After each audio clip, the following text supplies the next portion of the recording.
आगे बढ़ते बड़ी खबर। आईडीएफ के दक्षिण लेबनान पर हमले जारी हैं। हिजबुल्लाह के 350 से ज्यादा ठिकानों को निशाना बनाया गया है और 330 से अधिक आतंकवादियों को मार गिराया गया है।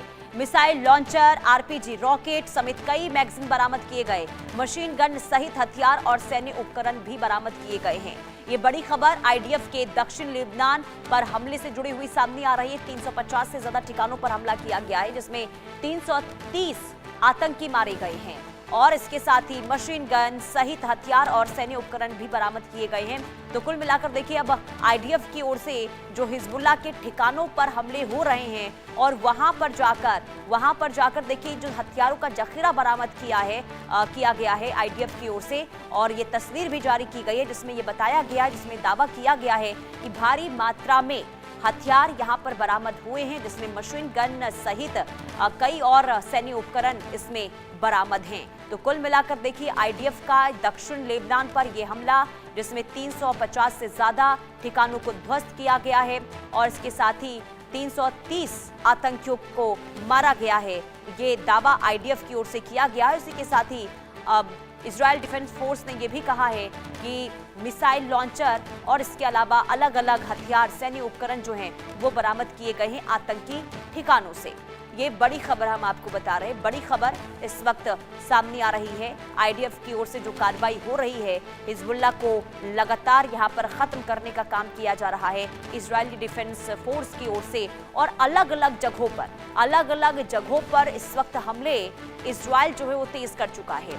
और ऐसे में इजरायल की ओर से ये इस जो हमले हुए हैं, ताज़ा जो हमले हुए हैं, इसमें हिजबुल्लाह को काफ़ी नुकसान पहुंचा है। हिजबुल्लाह के ठिकानों को पूरी तरीके से दक्षिणी लेबनान में खत्म करने का काम किया है और इसमें 330 आतंकियों को मारे जाने का भी दावा इजरायल कर रहा है। और आईडीएफ की ओर से ये वीडियो जारी किया गया है जिसमें बताया गया है कि भारी मात्रा में हथियार बरामद किए गए हैं, जिसमें मशीन गन सहित कई सैन्य उपकरण भी हैं और इसके अलावा भी कई और हथियार जिसकी बरामदगी की गई है।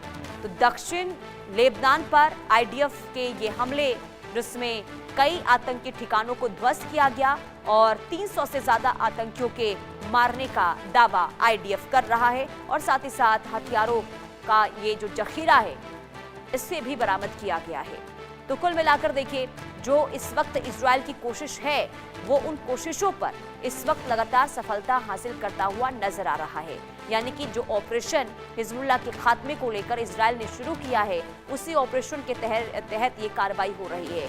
आसमान के जरिए बम बरसाए जा रही हैं, तो जमीनी कार्रवाई भी अब शुरू हो चुकी है हिजबुल्लाह के ठिकानों पर, और लगातार यहाँ पर देखिए जो कार्रवाई हुई है, जो एक्शन हुआ है, जो बम बरसाए गए हैं, उसमें कई आतंकियों को खत्म किया गया है और 300 से ज्यादा जो हिजबुल्लाह के ठिकाने हैं वहां पर सटीक निशाना साधा गया और उन ठिकानों को ध्वस्त करने का काम किया गया है आईडीएफ की ओर से।